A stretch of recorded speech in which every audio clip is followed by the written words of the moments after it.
Hearing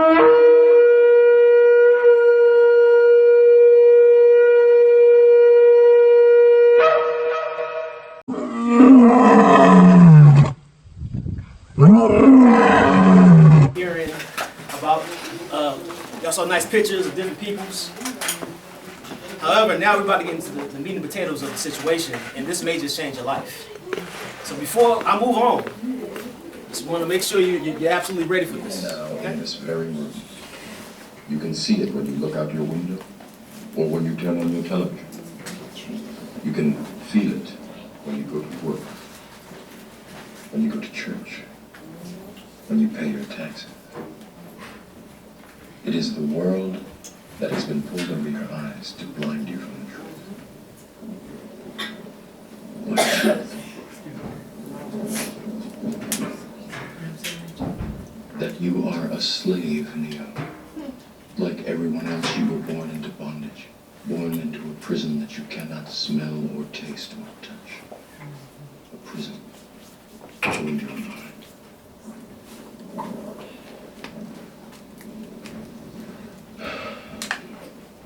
Unfortunately, no one can be told what the Matrix is.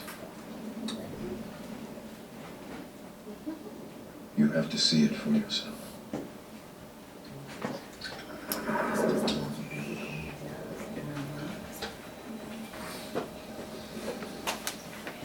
This is your last chance.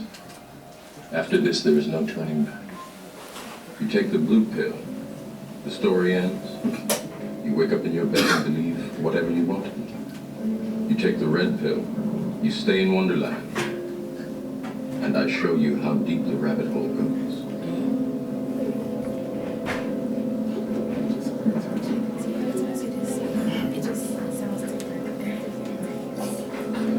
Remember, all I'm offering is the truth, nothing. That's all I'm offering is the truth. So at this point, I want to say shalom and black power to everybody. You know, shalom means peace. The reason I say black power, because at the end of the day, I'm not beat up by cops or stereotyped because of my theological beliefs.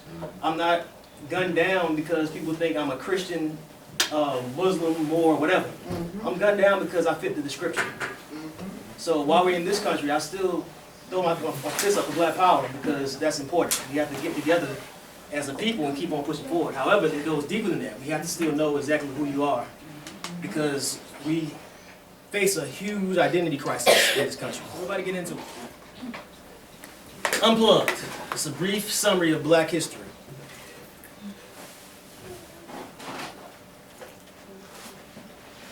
Now first, I want to go over what we're going to do today. It's going to be a new program download. We're going to treat everybody's brain like a computer. So before I actually get into new information and download this new software, we're going to uninstall the bad software. We're going to go over, so who are the people the world calls the Jews? So I have to clean that out first before I put anything new inside your system, okay?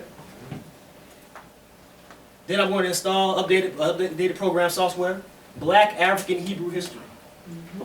So hopefully you'll be clean, your system will be clean from the bad stuff at first. And then we can start getting into the real software. And then we're going to save new software into your hard drive. And that's going to be identifying the true Israelites through the curses.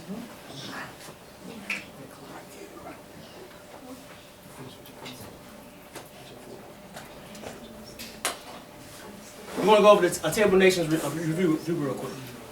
Japheth, those are the Europeans, from Genesis 10 verse 5. Also called the Gentiles. The lower bullet points is a Bible dictionary called the Zondervan Bible Dictionary. We probably had this in our household for ages. It's been around since the 1960s. It has clues there. I'm going to be honest, Zondervan was a racist bastard. However, he left some clues. I just want you to notice that. This is his description of Japheth, one of Noah's sons that occupied the isles of the Gentiles. Now you have Ham. Those are the Nubians, the Cushites, the Libyans, the North Africans, and the Egyptian nations. There was a time where when I first started this walk, I was like, you know, we're not Africans, this and that. That's actually not true. The reason I said the Nubians, Libyans, and Egyptian nations because we're all from the same landmass, we're just different families. Right. But you notice Zondervan said the dark nations, not the Negroes. And I'm going to show you that a little bit later. But he specifically said not the Negroes. And Shem, the Hebrews, the Arabs, and the Israelite nations. The reason I say Hebrew because anybody that was a son of Abraham is considered Hebrew.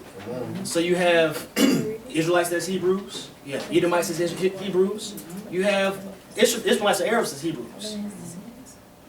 His description for the Hebrews, or for the Shem's line, was the second son of Noah, born about 98 years before the flood, and lived 600 years, outliving his descendants for 9 generations except Eber and Abraham. Notice, he didn't even try to touch on his genealogy. He at least tried to touch on Japheth and Ham's, but he didn't go close to Shem's. Now, who are the people the world called the Jews? If you didn't know, Israel, according to the scriptures, was never a country. Right. Israel was never a country. It was a group of people. That's right. Their capital city was Jerusalem. In 1948, after World War II, David Ben-Gurion, he's the head of the Jewish agency, along with the UN nations, proclaimed that little piece of the promised land as Israel, along with the United States, and they said this is Israel, this is the country of Israel, and we're the people. And I got this source straight from the U.S. Department of State Office of the historian, the creation of Israel. This is right here in United States history. So where are they from? They're technically called the Khazars, the Akanis, the so-called. They call them the so-called Jews. Straight from the Universal Jewish Encyclopedia, the Khazars was basically a nomadic, barbarian European nation. Basically, it was going around raiding people.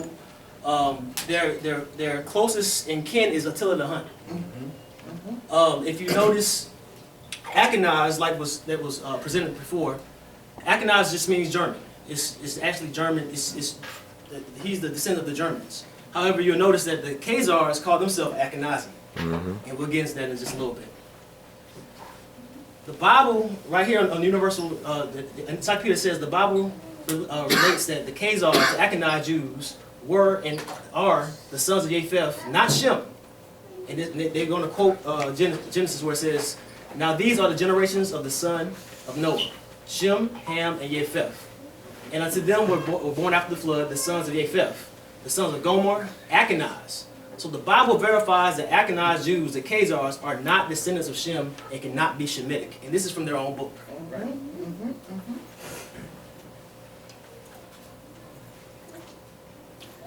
That is a depiction of a Khazar. Those are who you see today. Yeah. You see the resemblance? Yeah. Same people. Exactly. Let's go into the Bible. What does the Bible say about it? In Genesis 9:27, there's a prophecy. It says, God Elohim shall enlarge Japheth, and he shall dwell in the tents of Shem, and Canaan shall be his servant. Now, you know the tents of Shem is that so-called Middle Eastern land, which is basically still Africa. You have to think about who's actually dwelling there right now. That's right. I highlighted enlarge because that's important, because if you dig into the Hebrew, you have to remember, the Bible is not an English book. That's right. Once again, the Bible is not an English book. Right. It was written in Hebrew. That's right. So you always have to go check the Hebrew. If you check the Hebrew, the definition for enlarge is actually either to be spacious or wide. You have to read. We all have reading comprehension. It doesn't really fit this actual sentence. That's right. To be open-minded, Right. to be simple, to be naive. Now that doesn't really kind of fit the sentence. To persuade, seduce, or to deceive, or to be deceived. If you're reading in context, that fits right perfectly. Let's read this again. And God shall deceive Japheth, and he shall dwell in the tents of Shem, and Canaan shall be his servants.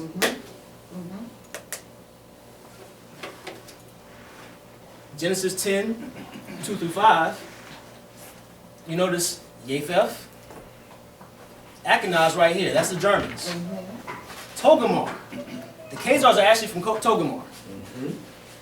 I'm going to get into it later. It's a book called The 13th Tribe where the author actually goes into his lineage and says they're really from Togarmah, and one of their kings actually changed his name to King Obadiah. And basically, later on, they start saying they was the Akinaz, based off of a prophecy in Jeremiah. We'll get into that. But as you can see, that's what happened today. Who is actually in the tents of Shem right now? Anybody? J.A. right there. And he's been deceived to think that he's the true people. That's right. Let's see what Revelation says about the so-called Jews. I know thou works in tribulation and in poverty, but thou art rich. The blasphemy of them that say they are Jews and are not, but they're the synagogue of Satan. That's right. Let's see what's going to happen in Revelation 3:9. Behold, I make them a synagogue of Satan, which say they are Jews and are not, but they do lie. Behold, I will make them come and worship before thy feet, and to know that I have loved thee. Let's break down 2:9 real quick. I know thy tribulations and poverty, but thou art rich. Who is he talking about? I know thy tribulations and poverty. He's not talking about them. They're nuclear power. And oppressed and poor people. They run Hollywood. They have all money. But then he calls them out specifically saying the blasphemy of them that call themselves Jews, they are not. They call them the synagogue of Satan. Now I'm going to give a disclaimer. The Most High, he judges nations, he also judges individuals. Right. As a whole, he's basically saying they ain't nothing. Individually though, you judge every man according to his own actions. That's right. And you'll see that shortly. And I want to kind of read this real quick. The Jews admit they're not descendants of the ancient Israelites in their writings. Under the heading of a brief history of the term for Jew in the 1980s, Jewish Almanac is following. Strictly speaking, it is incorrect to call an ancient Israelite a Jew or to call a contemporary Jew an Israelite or a Hebrew. And that's in the 1980 Jewish Almanac, page 3.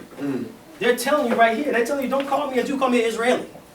And matter of fact, Jew is actually a bad translation anyway because there's no letter J in English or in Greek. That's right. The proper term is Yahudim. And just a brief history lesson for the Bible scholars if you don't know what happened with Israel. Under King Solomon, it's 12 tribes. It's 12 tribes. That's right. And those 12 tribes made up Israel. King Solomon got into office and he messed things up. The tribes split.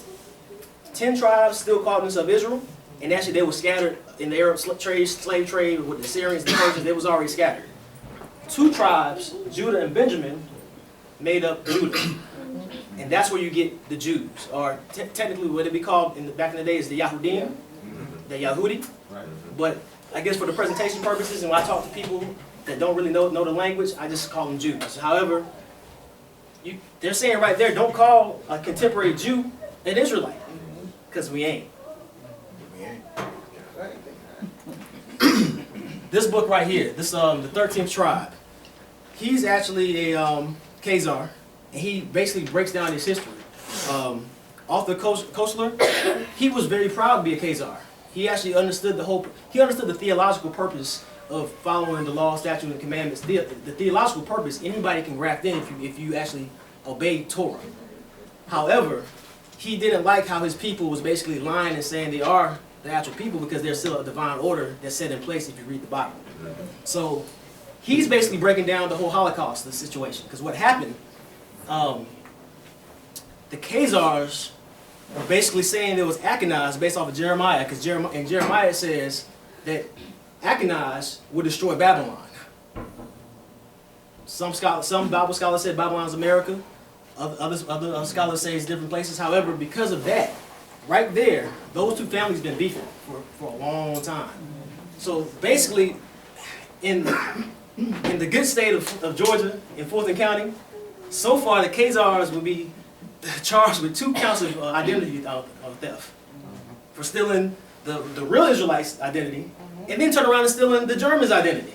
That's right. So right now, they will actually be If they got caught right here, well, in Fulton County, Paul Howard, he indicts a ham sandwich, so they'll be indicted and they'll be going to trial. We're in DeKalb County, Robert James. Robert James does the same thing. So Robert James would be indicting these guys for identity fraud, and you guys would probably be a jury of their peers. Let's see what the other nations say about them. Yes, sir. The old president of Egypt, Gamal Abdel Nasser. You will never be able to live here in peace because you left here black and came back white. This is an accurate quote. So it seems like everybody knows who they're not but us. Now, who is this again? The president of Egypt, Gamal Abdel Nasser. You can actually type this quote in. You can find it on Google. You can find the article. Yeah, 1952 at a time. At the time.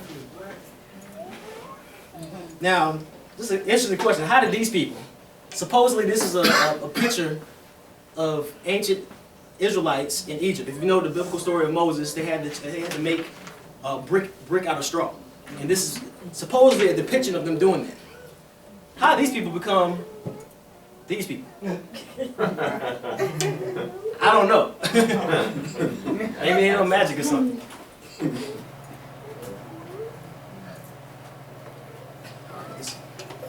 And this is straight out of an honest Israeli's mouth. I'm about to do the same thing. I need to go to YouTube because you guys got to hear this.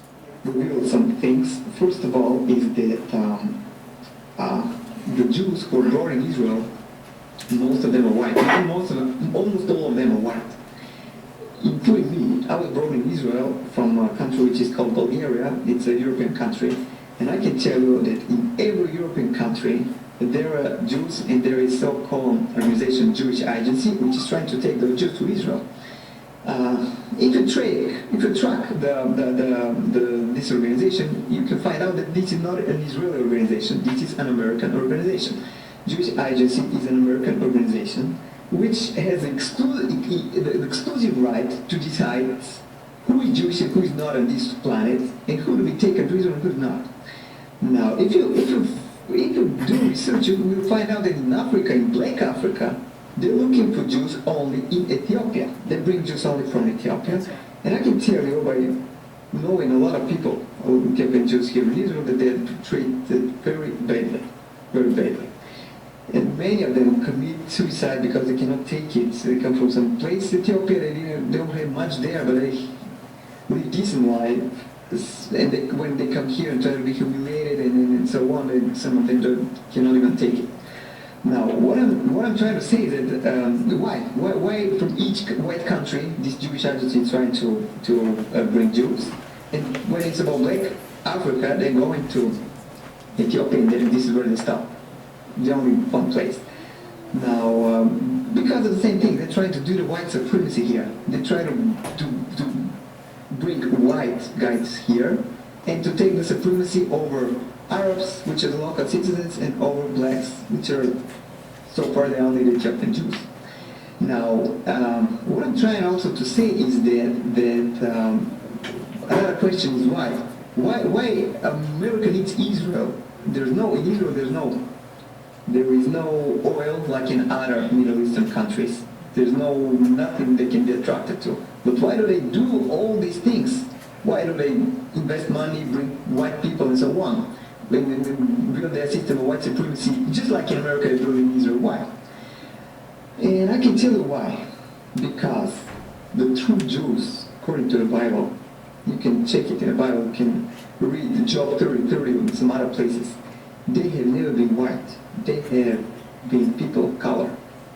And they have not stopped in Ethiopia. They were in Ethiopia, Sudan, and they have settled in West Africa. From West Africa, they have been taken as slaves to America. Come on, man. Brothers and sisters, blacks of America, it's you. You are the true Hebrews. You are the true Hebrews from the Bible. America gonna do everything, gonna invest as much money as it has, and gonna fight as much wars as they can, gonna invite as much weapons as they can, just to hide this away from you. Gonna take Israel, gonna bring white people here, and to tell you these are the Jews. Gonna kill you, gonna kill Arabs, gonna mistreat this guy. just to tell you this lie, that you are nobody and we are the Jews with all the history and so on. It has been deleted, your history, you don't know who you are, don't forget about it. And this is why America has been taken your history away, never to find out that it's all about you. I'm telling you this, please, I don't ask you to come to Israel to start a revolution, I'm just asking you to start thinking this way, to believe me a little bit. Because I'm living in Israel and I'm part of this injustice. I really believe that people like me and you, we can bring the justice back. Thank you.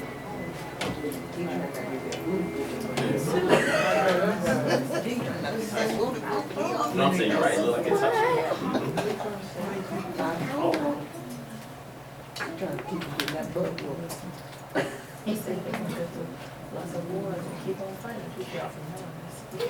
This next portion right here, he just told you basically the truth. That's why I said I don't ever judge anybody individually, because every man, you judge them according to their own actions. The Bible says the Most High is no respecter of person.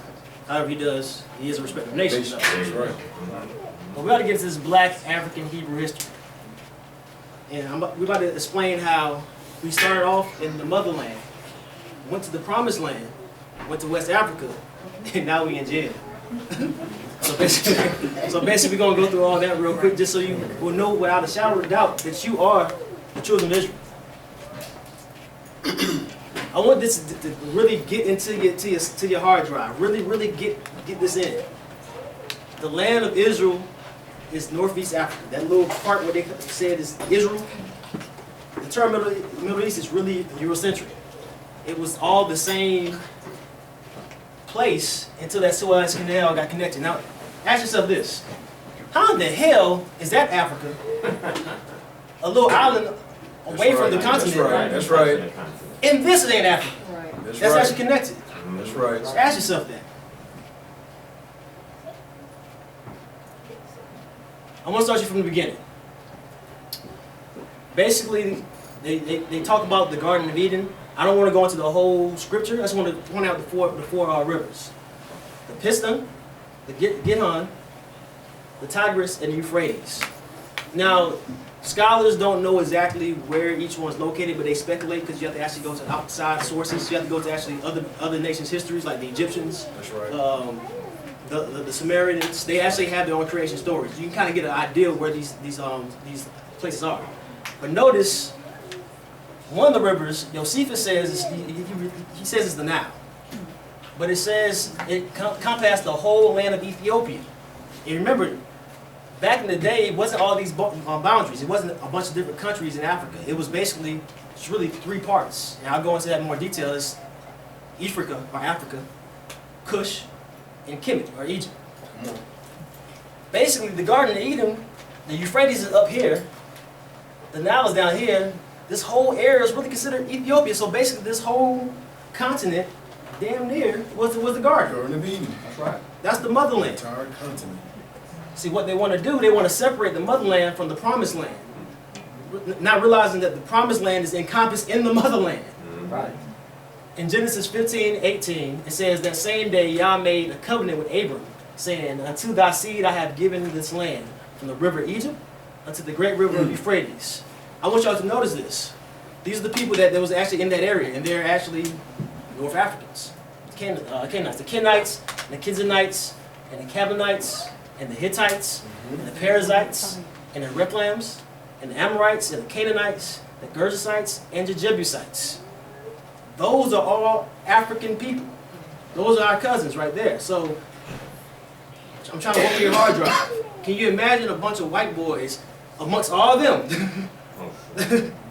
trying to take over their land? And think about one particular story when Joshua had the two spies go to Canaan. We know those are all Ham's kids. Those are all so-called Africans. We're all Africans, but those are all Hamites. Imagine two white boys trying to sneak in Canaan and not get caught. They would have got caught easily. Psalms 105:23.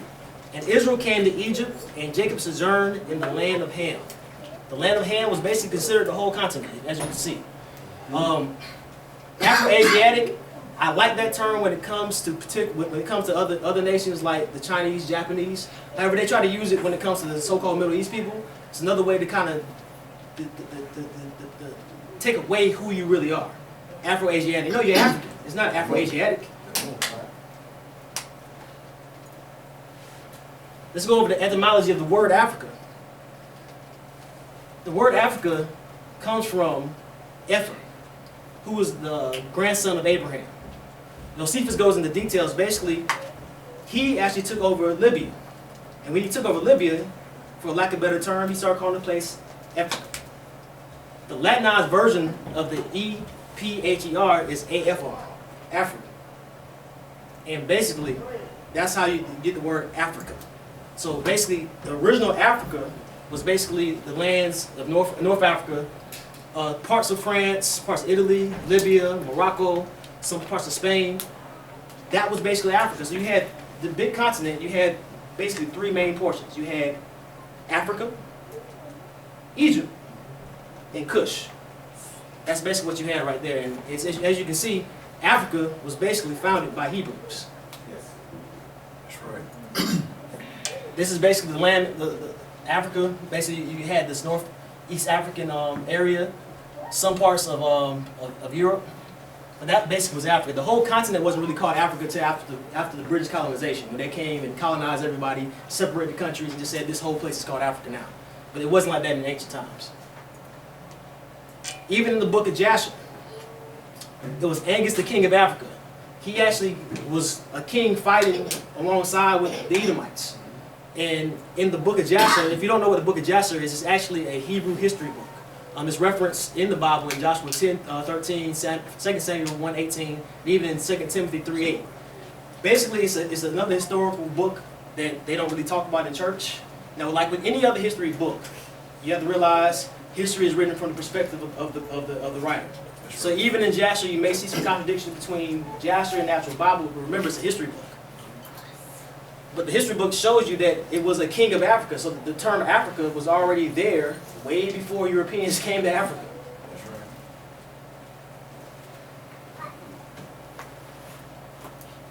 And I just wanted to kind of go over the land masses. You notice, Japheth, all of his children was in Europe, Europe and Asia. Ham and Shem, this is actually a good depiction. However, they spread out much further because even there's some documents that even say that David hid in Kenya from King Saul.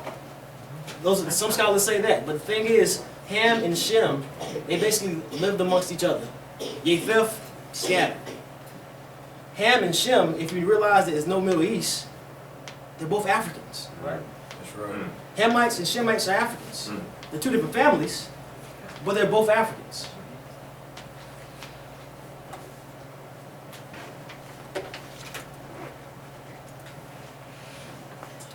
Now let's get to the nitty-gritty.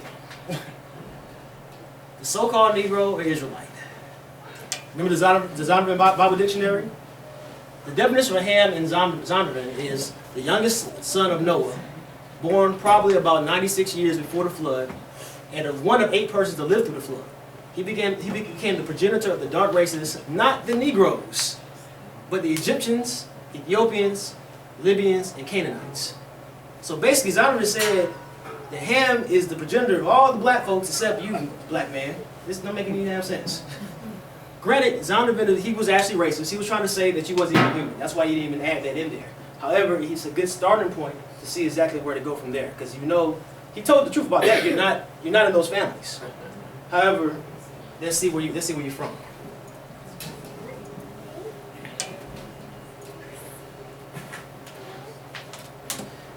Israeli news article. This is about to blow your mind right here. The heart is how whites were Israelites. Facial reconstruction may be surprising. The Israeli anthropologist claims the subjects of the kingdom of Judah look more like black Africans. What happened, it was a study. It was a particular science, Israeli scientists that they found 2 skulls and they reconstructed the skulls. Now you have to, like I said, anytime you're doing history, anytime you're doing news articles, you have to understand that it's a perspective too. They reconstructed both of the skulls. One of the skulls was a woman, one was a man. They found the man in Hellenistic the Roman Empire, like near Rome. They found a woman near the Dead Sea. The man, they reconstructed his skull. They said he looked more like a quote-unquote Arab you'll see today. The woman, they said she looked like a straight black African. But they call both of them Caucasoids, though. That's just that's propaganda. But the key is they're saying that the woman, since she was found around the Dead Sea, was probably from the kingdom of Judah, and she looked more like a black African.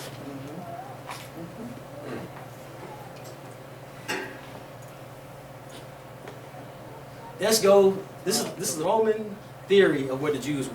Like you have different people now, different historians trying to speculate where different people come from. They did the same thing back in the day. So it was a Roman historian named Tacitus. And he wrote, matter of fact, this is his book right here. The Annals of Emperor Rome, Tacitus. He said, many assure us that the Jews are descendants from the Ethiopians, who was driven by fear and hatred and emerged from their home country when Cephas the king, was king. The note that he has, according to the Greek legend, Cephas the king was the king of Ethiopia, the country of the burnt-faced people. So basically, the Romans back in the day was like, these brothers right here, they must be Ethiopians. And another theory said they must be Syrians. The Syrians back then was black too. Oh, they was like, oh, they must be some runaway Egyptians. We had our own history. The history was in the Bible. We were telling you who we are, but they were trying to speculate who we are. And you see they compare us to Ethiopia.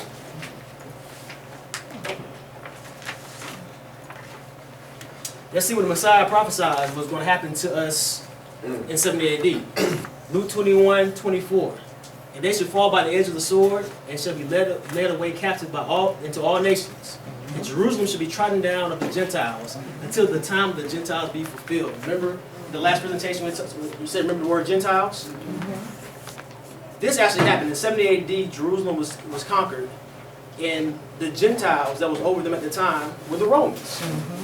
And they trodden down the city. The catch is, it says this is going to happen until the time of the Gentiles be fulfilled. Because their ancestors, descendants of the Romans, are still in power today. It's the same people. And something very interesting about that word Gentiles. I was talking to minister about it. If you notice in Genesis 10:5, it's going to use two words. It's going to say these are the house of Gentiles, divided by every nation. If you go into the Hebrew, the word for Gentile and nation is the same as that Hebrew word. So either one or two things. They're either trying to hide that word Gentile, to hide who they are, or they just have a bad translation. But either way, if you look deeper, even in that scripture, and even that particular scripture, that's why I asked the minister who actually knows Hebrew, there's a slight variation from that word Gentile and nation. So technically, if you go into the Old Testament, a lot of times you have to read it in context because it really refers to, this is a time where nations really means nations, and when Gentiles really means like Europeans. And this is a situation where he specifically talked about the Europeans that was over them, saying they're going to keep on wearing you out until their time is over. That's right. 70 AD. It's another good book from Babylon to Timbuktu. Rudolph Windsor. He's basically breaking down what happened. In 70 AD, the Roman Empire went head on and took over Jerusalem. In history, Jerusalem was actually never conquered by Rome. They was politically infiltrated. What happened at this time, in 70 AD, Rome actually came and went on and conquered Jerusalem. And over 1 million Jews were scattered to West Africa. Now, I wouldn't even just say scattered, they more so migrated. They went deeper into Africa. And this is recorded all through history. Right here, the black Jews who migrated from the Sudan of the north converged with the Jews migrating to the eastern Sudan of the country of the Niger River. There's more proof. There's proof of like all kinds of Hebrew artifacts that's in this area.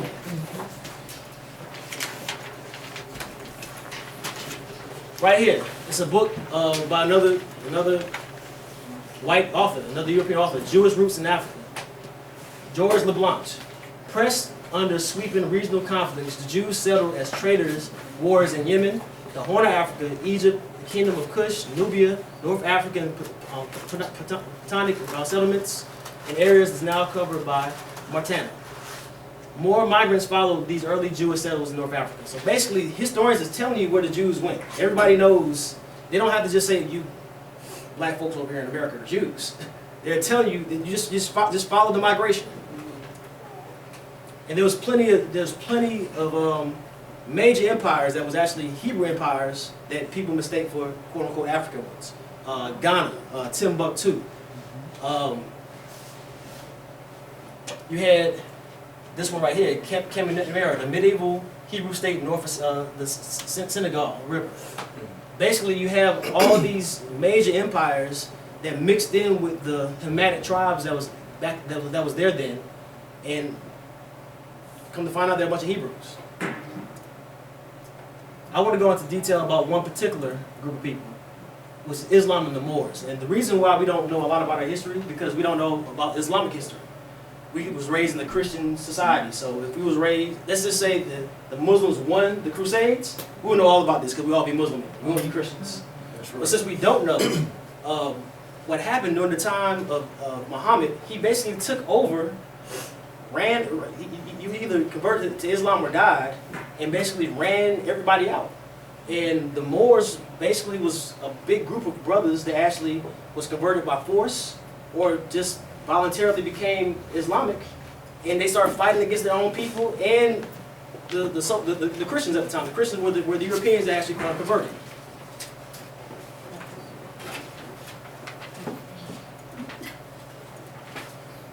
The Moors, basically, the Safari Jew is basically nothing more than a Spanish Jew. Those were the Moors. The rest of the brothers that actually migrated to Spain. That's a girl that's basically a Safari Jew. Those are the Berbers. Those were actually the Moors. Those are the ones that basically converted to Islam. They knew who they were. They converted to Islam and basically helped spread Islam across that region. This is interesting right here. I want you to look at this closely. It's a picture of the Moors fighting the Christians. If you look right here, you see that's the Islamic flag? That's the Star of David. Now, whether you believe the Star of David is evil, whether you believe whatever your theological belief is, that is still evidence in history that our people, the Israelites, always use that symbol. So you can tell they know who they are as a people, but they just change their religion. And if you go to the breakdown of the different DNAs of the African Americans and the brothers in the Caribbean that was affected by the transatlantic slave trade, you notice most of us are from West Africa where we scattered. The African Americans, 22% of us come from Nigeria. 19% of us come from Ghana. The same goes from the different other brothers and sisters that's in the islands. Now that we're going to get into some good stuff right here. What was Israel supposed to be? In Exodus 19:5 and 6, it says, "Now therefore, if you keep and obey my voice indeed, I will keep my covenant. Then ye shall be a peculiar treasure to me above all people. For all the earth is mine. And ye shall be unto me a kingdom of priests, a holy nation. These are the words which thou speak unto the children of Israel." So we're supposed to be priests to the world, basically. However, he gave us a choice. Blessings and curses. Deuteronomy 28:1 says, "And it shall come to pass, if thou diligently seek unto the voice of Yah thy Elohim, to observe and do all his commandments which I command thee this day, that Yah thy Elohim will set thee high above all nations of the earth." So basically, if you obey me, I'm going to bless you. However, but if it come to pass, if thou wilt not hearken unto the voice of Yah thy Elohim, and to observe and do all the commandments and the statutes which I commanded thee this day, that the curses shall come upon thee and overtake thee. If you don't do it, I'm going to curse you. And I call this 911. Because you know how we are. Ain't nothing changed. We was hard-headed. We didn't obey him. Same thing. And so basically the Most High told Daniel, "And all Israel have transgressed your Torah, your law, and turned aside so as not to obey your voice. So the curse and oath written in the Torah of Moses, the servants of Elohim, God, will be poured upon us. For we have sinned against him. He has confirmed his words which he spoke against us and against our rulers who judged us, by bringing us upon great evil. For under all the heavens there has not been done what's done to Jerusalem. as been written in the Torah of Moses, all this evil has come upon us, and we have not entered the face of Yah our Elohim to turn back from our crookedness and to study your truth. And this is basically what happened.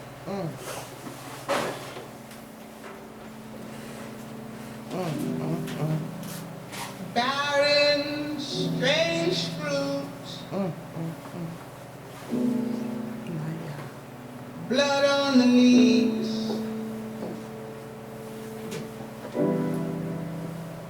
and blood at the roots.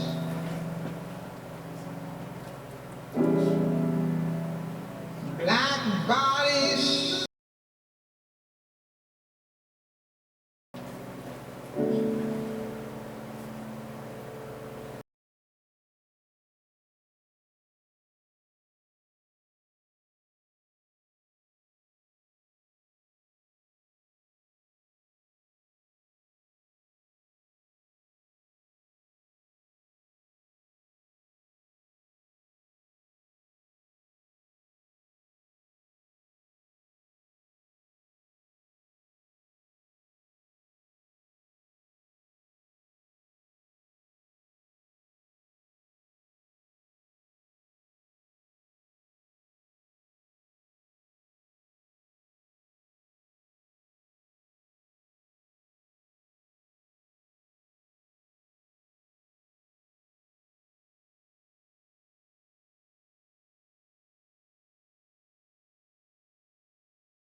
We did that. I know the mood is a little somber, but we did that. Can't blame anybody but ourselves.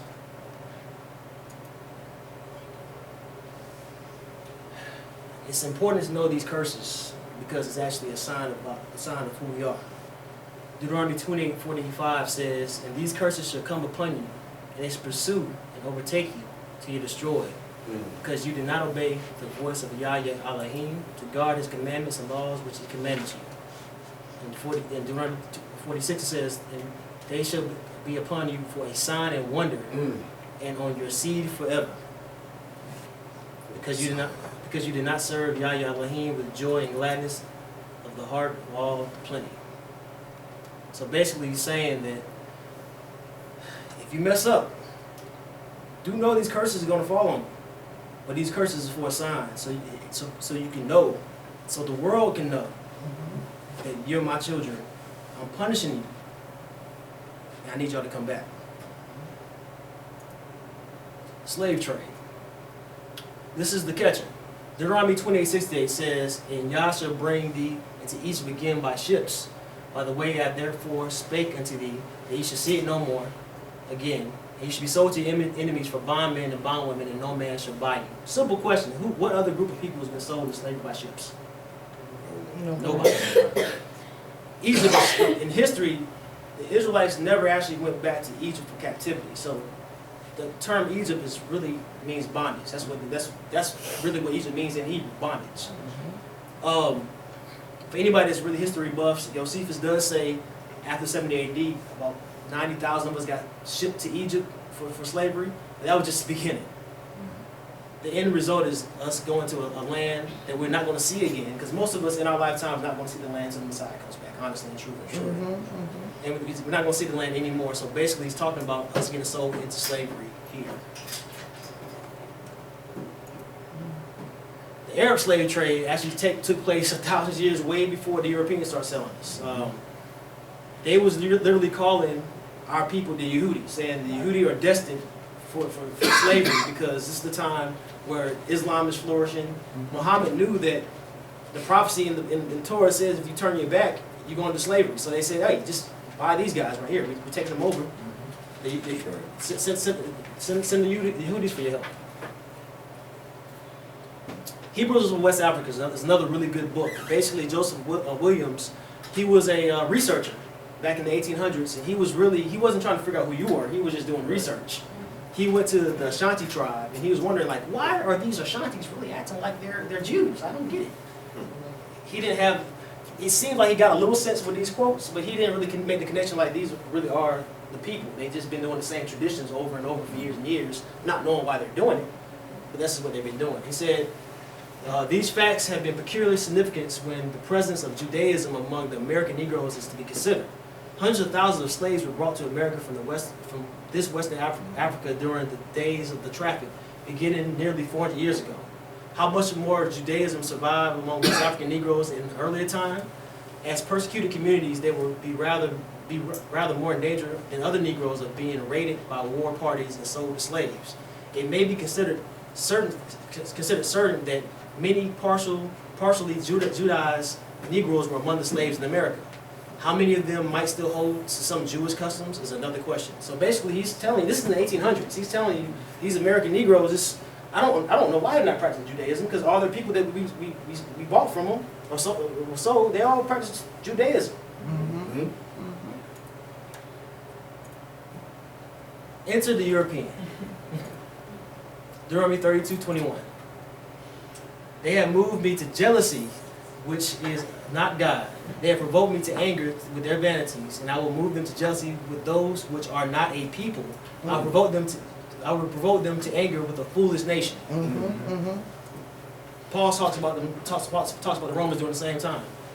Romans 10:19. But I say, did not Israel know? First Moses said, I provoke you to jealousy by them that are no people. By a foolish nation I will anger you. Just in layman's terms, no white folks anger black folks. Yep. And they foolish. Most of them, because of the Willie Lynch syndrome, we are jealous of their material things. So we're going to work to buy different stuff, to be like them, to be like master. This actually played out. That's right.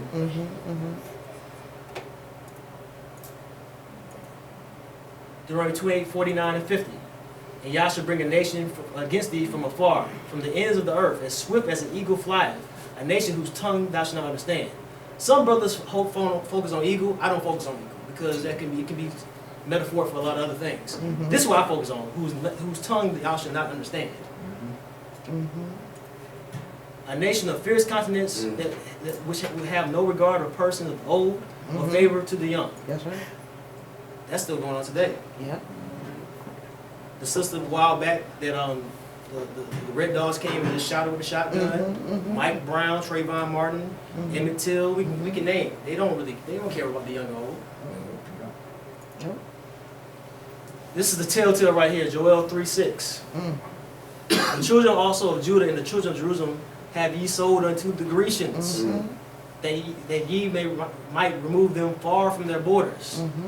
The slave trade, we got scattered all around. Remember, we stayed in that northeast Africa region. Far from our borders, the Americas and the Caribbean, that's far from our borders, and it tells you exactly who sold you. The Grecians.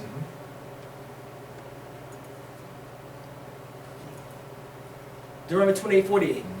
You shall serve your enemies whom Yah sends against you, in hunger and thirst, and in nakedness, and in needs of all. And he shall put a yoke of iron around your neck until it's destroyed you. This is twofold. That actually happened.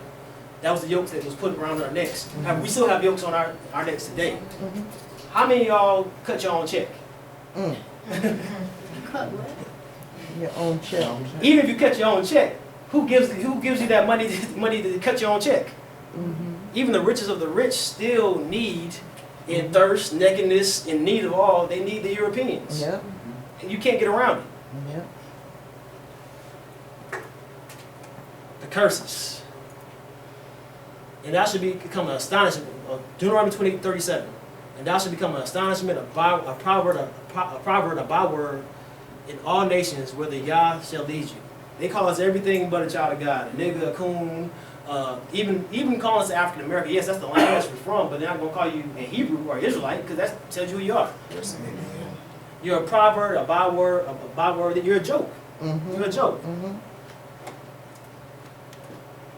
Deuteronomy, are you in the city, and cursed are you in the field. This goes back to around the Jim Crow, or even during slavery time, where you notice it was racism in the North and the South. In the fields of the South, of course, you was in slavery there, but you went to the North, it wasn't no better. That's right. And a good movie that depicted that was Gangs in New York, where you noticed the two rival gangs were fighting each other, and then they see a black man and say, hey, kill the nigger. They go kill the black man and then start fighting each other again. It was the same, you couldn't get rest anywhere. Deuteronomy 28:17-18. Cursed shall be the basket in thy store.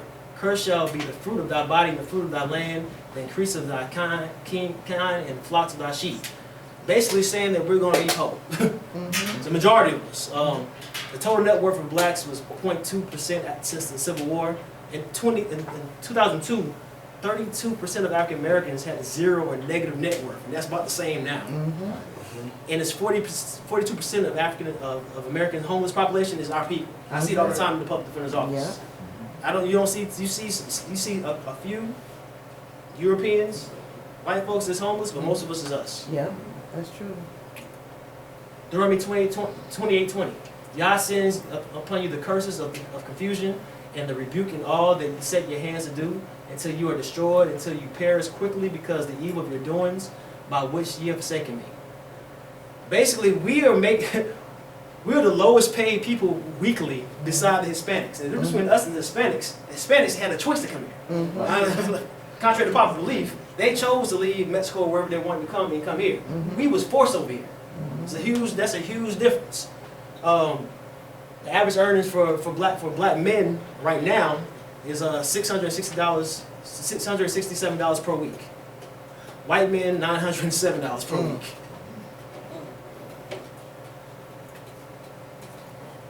Deuteronomy 28:43-44. The stranger that is within thee shall get up above thee very high, and thou shalt come very low. And he shall lend to thee, and thou shalt not lend to him. And he shall be the head, and thou shalt not be the tail. All the Chinese nail salons and in the Arab stores and all those businesses that other countries come in our neighborhoods and our hoods, take all our money, lend to us, but we don't have any money to lend to them. That's right. No. And basically, we're in the slums, they're making profit off us. That's right. That's right. This is a big one. Sicknesses. Deuteronomy 28:21. And Yah shall make the plagues cling to you until he consumed you from the land which you are going to possess. Yah shall smite you with the boils of Mizraim, which is Egypt, with tumors, with scab, with itch, from which you are unable to be healed. Skip down to 59. Then Yah shall bring upon you and your descendants extraordinary plagues, great lasting plagues, and grievous lasting sicknesses. 60. He shall bring back on you all the diseases of Egypt, which you were afraid of, and they shall cling to you. 61. Also, every sickness and every plague which is not written in this book of Torah, Yah does bring upon you till you're destroyed. High blood pressure, sickle cell, coronary heart disease, colon cancer, and of course AIDS. Mm-hmm. These are particular. We have very particular diseases. You notice that, people. Our diseases it's not. Some diseases are universal. Most of ours is very specific to African Americans, and it's killing us. Defenselessness. Deuteronomy 20:25. Yah shall cause thee to be smitten before thine enemies. Thou shalt go out thy way against them, and flee 7 ways before them. Thou shalt be removed unto all the kingdoms of the earth. And thou shalt grope in the noonday, and be blind and grope in darkness, and thou shalt not prosper in thy ways, and thou shalt only be oppressed and spoiled evermore, and no man shall save thee. The biggest example of this is Black Wall Street. Black Wall Street, we almost got it. We had our own airport, we had our own businesses. We basically had our own sovereign nation. However, so that we did not have a military. No protection. No protection. So what happened? They came and blew up Black Wall Street. They blew up Rosewood. They literally took us out because of this particular curse.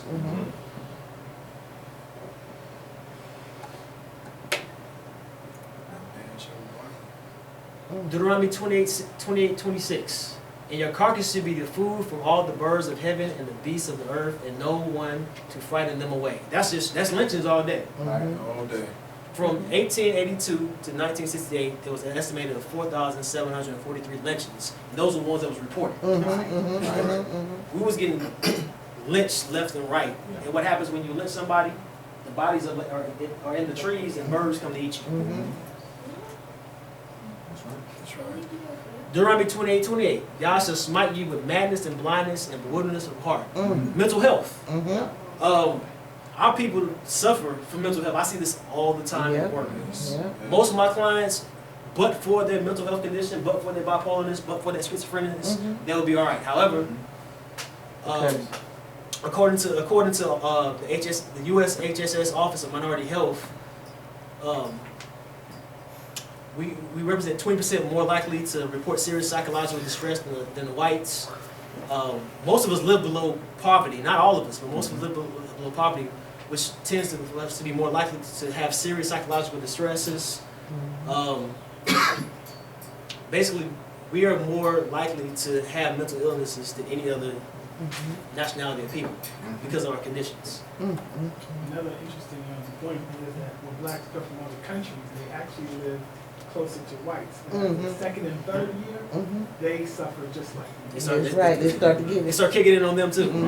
Yeah, it's true. That's true. That's a great observation. You can't get rid of There it. you go. Now our children, this is a very touchy topic. Deuteronomy 28:32. Thy sons and thy daughters shall be given unto another people, and thy eyes shall look and fill with longing for them all the days long, and there shall be no might in thy hand. And Deuteronomy 20:41, thou shalt beget sons and daughters, and thou shalt not enjoy them, for they shall go into captivity. That happened twofold. That happened then. There was literally taking our children and selling our children. That's happening today too. Because a significantly greater proportion of African American children are in foster care than children of other races and ethnicities. According to HSS and other research, African American children across the nation were more than twice as likely to enter foster care compared to white children in 2004. And of course, the numbers have been increased since then. So basically, in 2004, a total of 1,602, 106,299% of children were African Americans in foster care. So basically, 34% of the foster care in 2004 was African American kids. It's taking our kids left and right. This is a big one right here. You know you're seeing these brothers all the time. Isaiah 51:20. Your sons shall have fainted. They lay at the head of all the streets, corners, as a wild bull in a net. They are full of the judgment of Yah to rebuke your mighty one. Basically saying that all of our kids are going to be buck wild on the corners. And imagine, the head of all the streets, this is Isaiah. In that time period, they didn't really have streets and corners. No. So like, who are you talking about? Exactly. Isaiah 42:22. But this is the people robbed and spoiled, that they are ensnared in holes, and they are hid in prison houses. For they are prey, and none delivered. For a spoil, and none said restore. Basically, the New Jim Crow, I advise everybody to read that particular book. It says the United States imprisons a larger percentage of its black population than South Africa did at the height of apartheid. In Washington, D.C., our nation's capital, it is estimated that 3 out of every 4 young black men, and nearly all of those in the poorest neighborhoods, can expect to serve time in prison.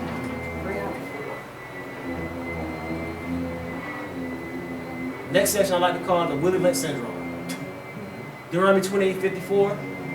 So that the man that is tender among you and very delicate in his eyes should be evil toward his brother, black crime, and toward the wife of his bosom, and toward the remnant of his children he shall leave.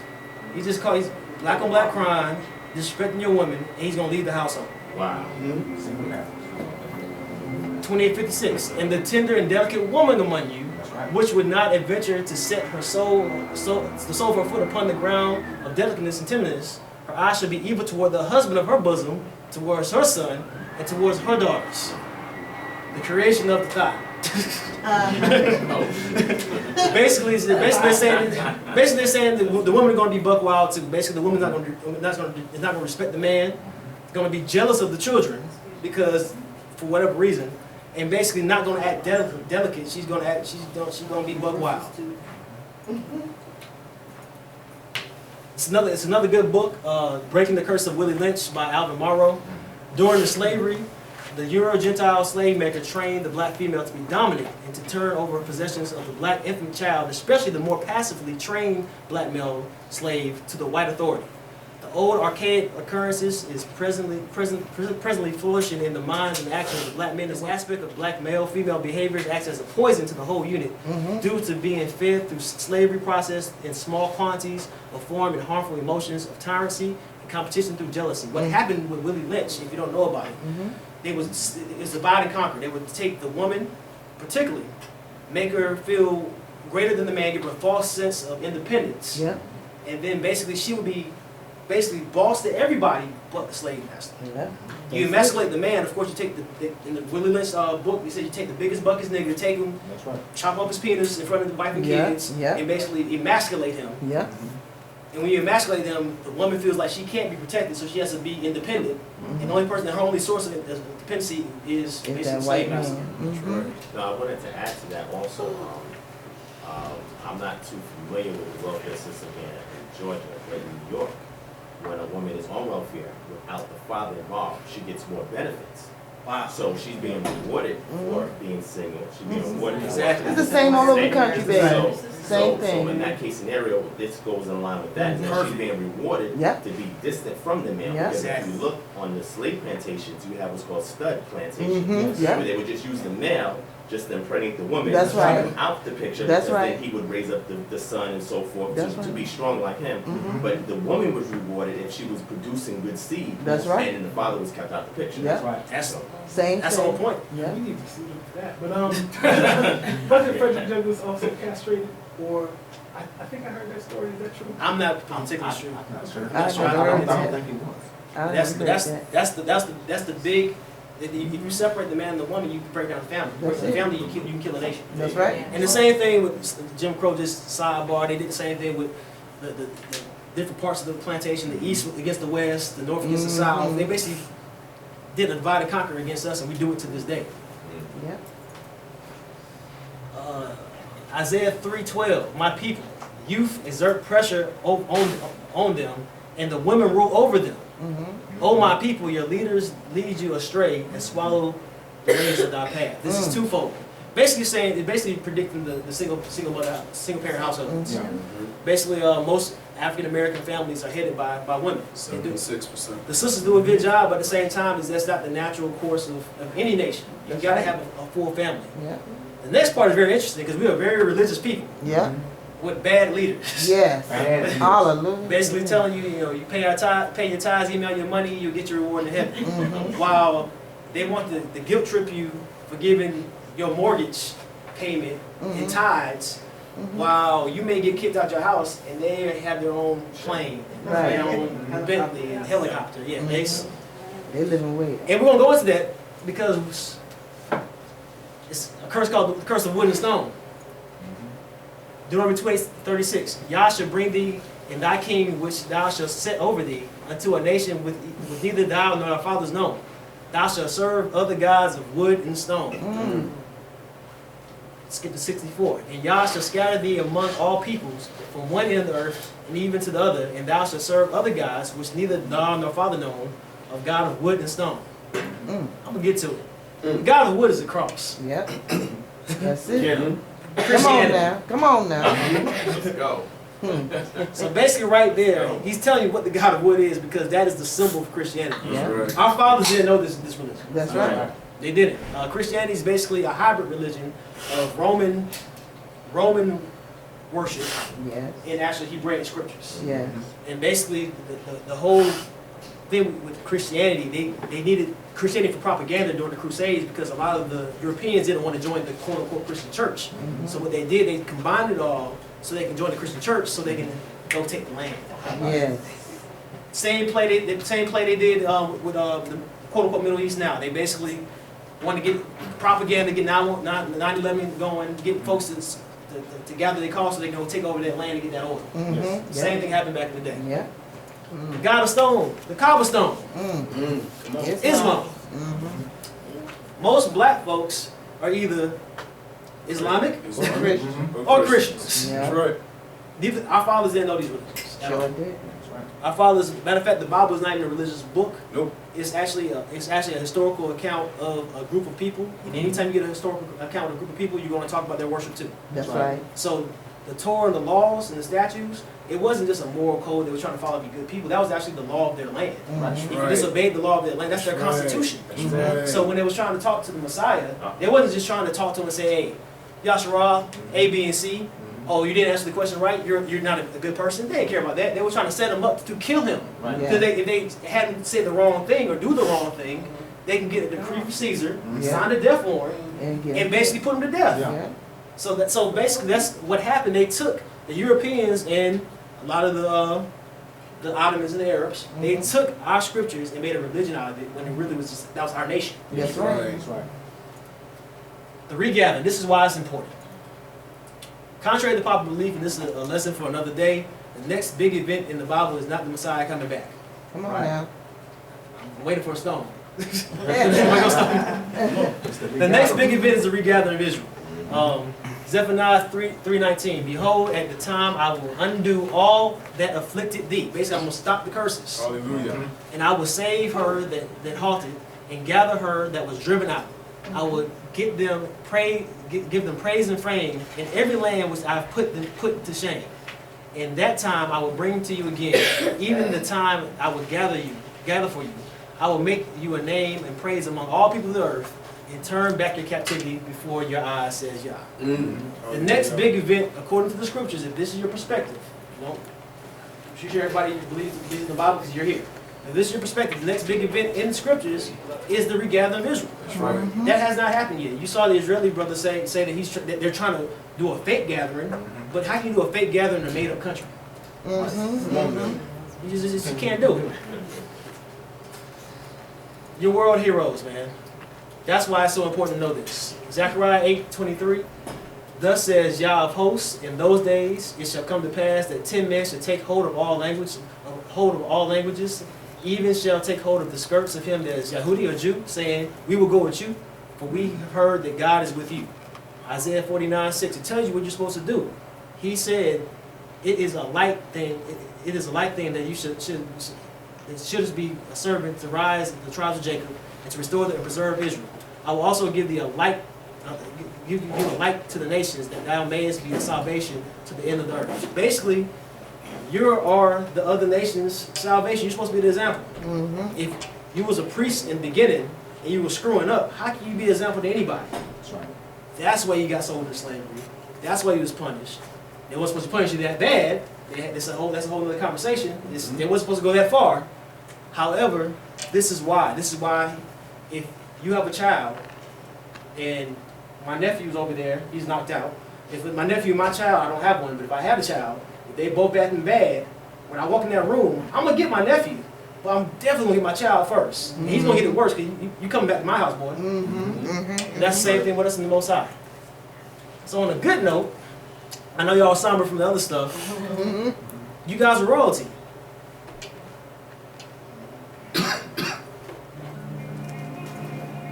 This is edited by my boy Pa Nasi. Great researcher. Yes, sir. Yes, he is.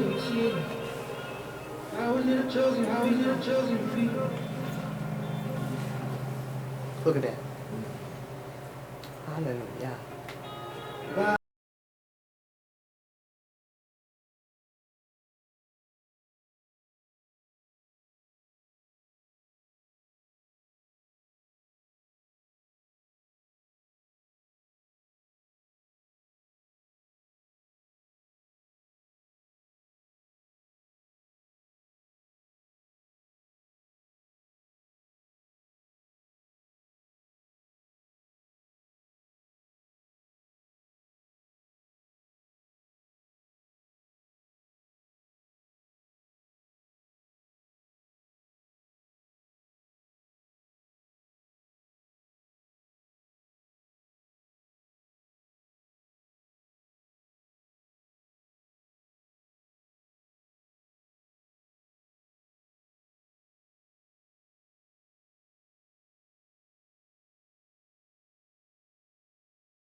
And the funny thing is, most of those brothers in Africa know who they are. That's right. Yes, they do. Yes, They know. They You notice do. those are recent pictures. Yeah, they do. So I just want to end with saying thank you guys. I hope you know who you are. I don't know what that music is. That's not mine. But shalom and black power. Hallelujah.